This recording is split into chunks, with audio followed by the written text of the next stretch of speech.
ఆ ప్రాంతం కరువుకు నిలువెత్తు నిదర్శనం. అడుగంటిన నీటి జాడ, బీడు భూముల్లో రాతి గుట్టలు, పశువుల మేతకు మాత్రమే పనికొచ్చే పడావు భూములు. భారతీయ నూనె గింజల పరిశోధన స్థానం చేయుతతో చేయి కలిపి కలిసికట్టుగా కదిలిన రైతులు ఇప్పుడు బంగారు పంటల్ని పండిస్తున్నారు. ఆర్థిక స్వావలంబన సాధిస్తున్నారు. ఇంతకీ ఈ గ్రామం ఎక్కడా, ఏ పంటలు పండిస్తున్నారో తెలియాలంటే ఈ స్టోరీ చూడాల్సిందే.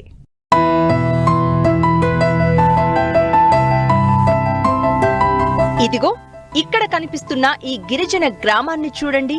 వికారాబాద్ నుండి తాండూరుకు వెళ్లే మార్గ మధ్యంలో ఉంది. ఇక్కడ దాదాపు 300 గిరిజన కుటుంబాలు ఉంటాయి.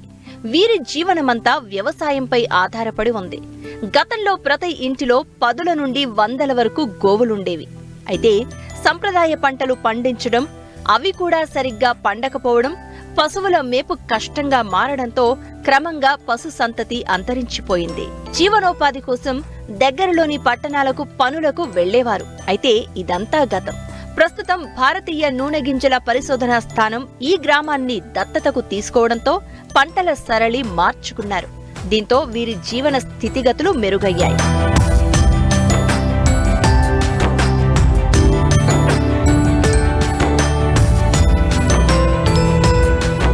ఈ పొలాలే గతంలో రాళ్లు రప్పలతో నిండి అక్కడక్కడ ఉండి లేని మొక్కలతో దర్శనమిచ్చేవి. సంప్రదాయ పంటల్ని నమ్ముకున్న ఇక్కడ రైతులు రాగులు, సజ్జ, పచ్చజొన్న, స్థానికంగా దొరికే వేరుశెనగ రకాల పంటలను సాగు చేసేవారు. ఈ భూములన్నీ ఇసుకతో కూడుకున్న ఏటవాలు నేలలు కావడం, వర్షాలు వస్తే పంటలు కొట్టుకుపోయి ఇసుక మేటలు వేసేది. దీంతో శ్రమ, పెట్టుబడి వృధా అయ్యేది. రాను రాను అయితే పెట్టిన పెట్టుబడులు కూడా రాని పరిస్థితులు తలెత్తేవి. వ్యవసాయంలో రైతుల ఆర్థిక పరిస్థితిని మెరుగుపరచాలనే ఉద్దేశంతో కేంద్ర ప్రభుత్వం పలు ప్రాజెక్టులు తీసుకొచ్చింది. ఇందులో భాగంగానే 2016లో ఐసీఏఆర్ భారతీయ నూనె గింజల పరిశోధనా స్థానం ఫార్మర్స్ ఫస్ట్ ప్రోగ్రాం కింద వికారాబాద్ జిల్లా ధరూర్ మండలం రాంపూర్ తండాను ఎంచుకుని వారి పంటల సాగులో మార్పులు తీసుకొచ్చింది. దీంతో ఇక్కడి రైతు అధిక దిగుబడులను సాధిస్తూ మంచి ఆదాయం పొందుతున్నారు. మీ చిలక భూమి మాకు వండేది రాగులు, సజ్జ, పజ్జొన్నలు పండేది. 2016లో వచ్చేసి ఐఓఆర్ యూనివర్సిటీ నుంచి సార్ వాళ్ళు వచ్చి ధారూర్ మండలంలో రాంపూర్ తండా, ఒకటి గుర్దోట్ల, అంపల్లి, గట్టెపల్లి 4 ఊర్లకు దత్తత తీసుకొని సార్ వాళ్ళు సాయిల్ టెస్ట్ చేపించి పంట మార్పిడి చేపించి మాకు 500 ఎకరాలు ఆముదం పంట వేయించారు. తర్వాత మార్పిడిలో K6 వచ్చేసి 30 మంది రైతులకు విత్తనం తయారు చేసుకోవడానికి K6 విత్తనం 30 బ్యాగులు ఇచ్చారు. 30 బ్యాగులతోని మినిమం ఒక 200 ఎకరాలు చేసుకున్నాము. మూడు సంవత్సరాలు చేసుకున్నాము. 3 సంవత్సరాలు చేసుకొని దాని తర్వాత మళ్ళీ వేరే రకం మార్పిడి చేసినాం. వేరే రకం అంటే వశిష్ట, తిరుపతి రకం, వేరే రకం తీసుకొచ్చి మళ్ళీ 40 మందికి విత్తన సాగు చేస్తున్నాం. విత్తన సాగు చేసుకొని మేమే ఈ వర్షాకాలంలో 50 ఎకరాలు 60 ఎకరాలు వేసుకొని రబీలో 400-500 ఎకరాలు మా విత్తనమే మేము చేసుకుంటున్నాము. మేము తాండూరు కానీ, మహబూబ్నగర్ కానీ, గద్వేల్ కానీ అక్కడ పోయి తెస్తే మాకు విత్తనము 12,000 నుంచి 14,000 ధర. ఎరువులు కూడా మేము ఫస్ట్ అలవాటు DAPనే వాడేది. ఈ సార్ వాళ్ళు వచ్చి సాయిల్ టెస్ట్ చేపించి వేరుశనగాయలు కానీ, కందిలో కానీ, పెసర్లలో కానీ ఈ సింగిల్ సూపర్ ఫాస్ఫేట్, మళ్ళీ వేరుశనగాయలేమో జిప్సం వాడే వల్ల మాకు లాభాలు ఎక్కువ వస్తుంది. మేము మినిమము K6 9 నుంచి 10 క్వింటల్ వచ్చింది. ఈ వశిష్ట వచ్చేసి 10 నుంచి 12 క్వింటల్, 14 క్వింటల్ కూడా వస్తుంది. దిగుబడి మంచిగా వస్తుంది. ప్రతిరోజు కూలీకి పోయేటోళ్ళము. ప్రతి వికారాబాద్ కానీ, తాండూరు కానీ మేము లేబర్ పనికి కూలీ చేసి బతికే వాళ్ళము. ఇప్పుడు ఎక్కడ లేకుండా ఇక్కడనే మాకు లాభాలు చాలా వస్తుంది, దిగుబడి. బీడు భూముల్లో బోర్లు వేసి ఆరుతడి పంటల సాగు వైపు దృష్టి సారించారు. రైతులందరూ ఇప్పుడు ఈ భూముల్లో బంగారు పంటలు పండిస్తున్నారు. ప్రస్తుత ఖరీఫ్ లో ఆచార్య NG రంగా వ్యవసాయ యూనివర్సిటీ వారు రూపొందించిన వశిష్ట వేరుశెనగ రకాన్ని ప్రతి రైతు కొంత మొత్తంలో సాగు చేస్తున్నారు. విత్తనాన్ని అభివృద్ధి చేసుకుని రబీలో ప్రధాన పంటగా వేయనున్నారు. మిగతా దిగుబడిని విత్తనంగా అమ్ముకుని అధిక ఆదాయం పొందేందుకు సిద్ధమవుతున్నారు. రెగ్యులర్గా మా గ్రామంలో కంది పంట, ఈ వేరుశెనగ, ఈ లోకల్ విత్తనాలు అలాగే బాగా రసాయన ఎరువులను బాగా వాడేవాళ్ళం ఇంతకుముందు గతంలో. అయితే మాకు హైదరాబాద్ నుంచి IIOR సైంటిస్ట్ సార్ వాళ్ళు మా గ్రామాలని దత్తత తీసుకొని మా పంటల్లో అనేక మార్పులు తీసుకురావడం జరిగింది. మేము తర్వాత సార్ వాళ్ళ సలహాలతోని మేము ఆ సాయిల్ టెస్టులు చేయించుకొని తద్వారా మేము వాళ్ళ సూచనల సలహాలు పాటించి మా భూములకు తగ్గట్టు ఎరువులను మేము వాడాము. గతంతో పోలిస్తే మాకు దిగుబడులు కూడా చాలా వచ్చాయి, లాభాలు అనేది ఎక్కువగా వచ్చాయి. ఈ ఏడాది కొత్తగా మాకు సార్ వాళ్ళు వశిష్ట విత్తనాలని పరిచయం చేయడం జరిగింది. ప్రస్తుతం 200 ఎకరాల వరకు ఆ విత్తనాలని చేసుకొని ఇప్పుడు సాగు చేస్తున్నాం.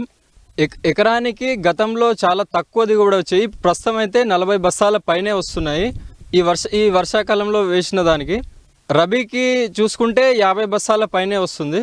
నేను అయితే ఒక 14 సంవత్సరాల నుంచి వ్యవసాయం చేసేవాడిని. రమణారావు సార్ గారు విలేజ్ వాళ్ళని ప్రోత్సహించడం వల్ల ఫస్ట్ ఒక సీడ్ ఇచ్చారు వేరేది. ఆ సీడ్ ద్వారా కొందరు వేసుకున్నారు రైతులు. దాని తర్వాత ఏమైందంటే ఆ సీడ్ మార్చిన తర్వాత వశిష్ట అనేది కొత్త రకం సీడ్ ఇచ్చారు.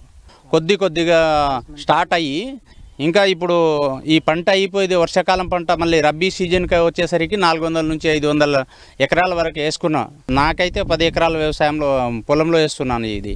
కానీ ఫస్ట్ 2 సంవత్సరాలు అయితే ఆ 10 ఎకరాల్లో 2 లక్షలు మాత్రమే వచ్చేది క్రాప్.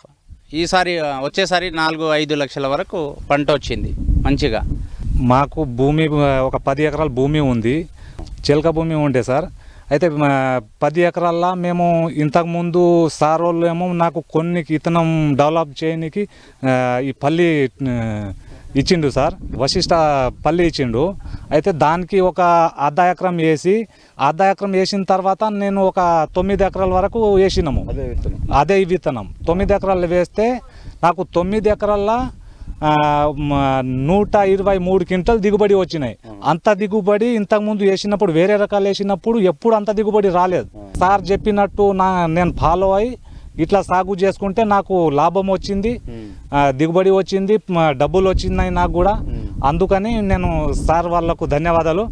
మూస పద్ధతిలో సంప్రదాయంగా పంటలు పండిస్తే నష్టాలు తప్ప లాభాలు రావు. అందుకే మారుతున్న కాలానుగుణంగా మార్కెట్లో డిమాండ్ ఉన్న పంటలను ఎంచుకుని శాస్త్రీయంగా పండిస్తేనే మంచి దిగుబడి, మార్కెట్లో కూడా అధిక ధర వస్తుంది. అయితే సాగు పద్ధతులు, పంటల వివరాలు మారుమూల పల్లెల్లో ఉండే రైతులకు అంతగా తెలియవు. అందుకే వ్యవసాయంలో ఆర్థిక అభివృద్ధిని మెరుగుపరిచేందుకు భారతీయ నూనె గింజల పరిశోధనా స్థానం ఒక పైలట్ ప్రాజెక్టును తీసుకొచ్చింది. ఇందులో భాగంగానే ధారూరు మండలంలోని రాంపూర్, గురుదొడ్ల, అంపల్లి, గట్టెపల్లి గ్రామాలను దత్తతకు తీసుకుని వారి వ్యవసాయ పద్ధతులు మార్చింది. పంట సరళిని మార్చి సాగు చేయిస్తుంది. తద్వారా నాణ్యమైన అధిక దిగుబడులను సాధించేలా చేయడమే కాకుండా వారి ఆర్థిక భరోసాకు బాటలు వేస్తోంది. 2017న మాకు ICR నుంచి ఎక్స్ప్రెషన్ ఆఫ్ ఇంట్రెస్ట్ వచ్చింది. ముఖ్యంగా రైతాంగానికి వాళ్ళకి ఏ విధంగా మనకు నికర ఆదాయం పెంచాలి, వాళ్ళకున్న ఆదాయం ప్రస్తుతం ఉన్న ఆదాయంతో సరిపోవట్లేదు, దానికి తగ్గట్టు సంస్థల్ని ప్రాజెక్ట్ ప్రపోజల్ కింద బిడ్డింగ్ చేయమని అడిగారు. ధరూర్ మండలం అనేది కొంచెం వెనుకబడిన ప్రాంతం. సో ఎప్పుడైనా కానీ ఏదైనా ప్రోగ్రామ్ మనము వెనుకబడిన ప్రాంతాల్లో చేస్తే మనకు లాభం అనేది క్లియర్గా తెలుస్తుంది రైతాంగానికి. ఆ ఉద్దేశంతో ధరూర్ మండలంలో 4 గ్రామాలను ఎంపిక చేసుకున్నాం. అందులో రాంపూర్ తాండా అనే ఒక గ్రామం. ఈవేళ మనం రాంపూర్ తాండాలో ఉన్నాము. ఫస్ట్ మేము చేసిన ఏమంటే సాయిల్ టెస్టింగ్ చేసాము. ఈ సాయిల్ టెస్టింగ్లో చూస్తే మనకు 4 గ్రామాల మొత్తానికి చేసేసాం. దీన్ని బట్టి మాకు అనిపించింది ఏమంటే ఓవరాల్గా మనకు భాస్వరం అనేది చాలా ఎక్కువ ఉంది. అక్కడక్కడ నత్రోజని కొంచెం ఎక్కువ ఉన్నాయి, మామూలుగా మధ్య రకంగా నత్రోజని ఉంది. దీని తగ్గట్టుగా ఏం చేసామంటే ప్రతి ఒక్క పంటకు ఏ రసాయన ఎరువులు వేయాలి అనేది ఒకటి డిసైడ్ చేసుకున్నాం. వేరుశెనగలో మనకు వీళ్ళకి ఈ యొక్క రాంపూర్ తాండాలో దాదాపు 250 నుంచి 300 ఎకరాల దాకా కేవలం మనకు వ్యాసంగంలోనే వేసేవారు. ఈ వ్యాసంగంలో వేసినప్పుడు వాళ్ళ ఇన్పుట్ యూస్ ప్యాటర్న్ చూసి వాళ్ళకు వచ్చిన వాళ్ళ యాజమాన్య పద్ధతులు చూసినప్పుడు వాళ్ళు పెట్టే పెట్టుబడికి వాళ్ళకు మహా అంటే 6 నుంచి 8 క్వింటాలు ఎకరా కంటే ఎక్కువ వచ్చేది కాదు దిగుబడి. నికర ఆదాయం చాలా తక్కువ ఉంటుంది.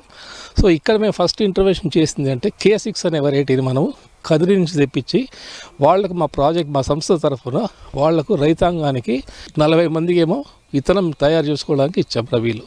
రెండోది అంటే విత్తన శుద్ధి అసలు లేదు.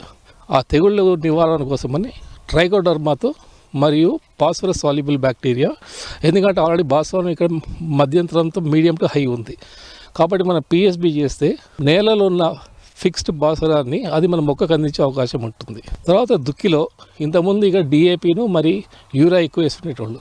సో మేము ఆ భూసార పరీక్ష రిజల్ట్స్ బట్టి సింగిల్ సూపర్ ఫాస్ఫేట్ మరియు జిప్సమ్ దుక్కిలో మనకు 2 కట్టలు జిప్సమ్ కంపల్సరీ వేయించడం జరిగింది. సింగిల్ సూపర్ ఫాస్ఫేట్ ఒక కట్ట, కొంతమంది 2 కట్టలు కూడా మన భాస్వరం పద్ధతి, మన భాస్వరం స్టేటస్ బట్టి వాళ్ళు చేసుకునేవాళ్ళు.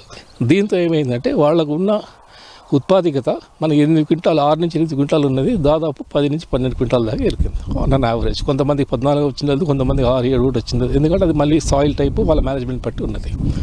సో దీంతో వాళ్లకు నికర ఆదాయం గ్రౌండెడ్లో పెరిగింది. ఇది చేస్తూ పోతూ ఉంటే 2023లో ఒక కొత్త రకం TCGS 1694 వశిష్ఠ అనే రకము మన ఆచార్య NG రంగ అగ్రికల్చర్ వ్యవసాయ విద్య వాళ్ళు రిలీజ్ చేస్తుంది. అది ఇనీషియల్గా ఏం చేస్తాం, ప్రీ రిలీజ్ స్టేజ్లోనే 1000 కిలోల కాయ తెప్పించాము. అది 40 మంది రైతులకు ఇచ్చాము. అది చేయడం ఏం చేసామంటే ఎండాకాలంలో మే ఎండింగ్లో ఎవరెవరికి నీళ్ళ వ్యవస్థ ఉన్నదో వాళ్ళతో ఇచ్చాము. ఆ విధంగా మనము 1000 కిలోలతో మనం మొదలైన ఈ యొక్క ఇంటర్వెన్షన్ ఇవాళ మీరు చూసారంటే ఇప్పుడు ఉన్న సమ్మర్లో దాదాపు ఎర్లీ ఖరీఫ్ అంటే ఇప్పుడు స్టాండింగ్ క్రాప్ మీరు ఉంది, ఇంకో నెలలో హార్వెస్ట్ అవుతుంది. ఇప్పుడు 50 ఎకరాల దాకా పెరిగింది.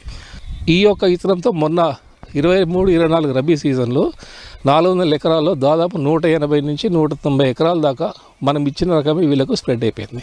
అంటే దీనికి ఏమైందంటే సెల్ఫ్ సఫిషియన్సీ సీడ్లో మనకు వచ్చింది. దీంతో ఏమంటే మనకు ప్రభుత్వం మీద కూడా మన భారీ తగ్గించాలని ఉద్దేశం. మా ఉద్దేశం ఇప్పుడు ఇంకోటి ముఖ్యంగా ఏంటంటే ఈ 50 ఎకరాలను వచ్చే ఏడాదికి ఒక 100 ఎకరాల దాకా తయారు చేయగలిగితే ఇదొక రాంపూర్ తాండ అనేది ఒక సీడ్ సెంటర్ లాగా మిగతా రైతులకి ఈ యొక్క వెరైటీతో సీడ్ డిస్ట్రిబ్యూట్ చేస్తే మనకు వీళ్ళకు ఆదాయం పెరగడమే కాకుండా పక్కన రైతులు కూడా ఈ ఇతరం అనేది స్ప్రెడ్ అవుతుంది. అది ఒక ఉద్దేశం ఆ యొక్క గ్రౌండెడ్ క్రాప్లో. సంప్రదాయ పంటలకు విరామం ప్రకటించి మార్కెట్లో డిమాండ్ ఉన్న ఇతర పంటలు పండించాలన్న ప్రయత్నం సత్ఫలితాలనిస్తోంది. అందుకు నిదర్శనంగా నిలుస్తున్నారు రాంపూర్ తండా గిరిజన రైతులు.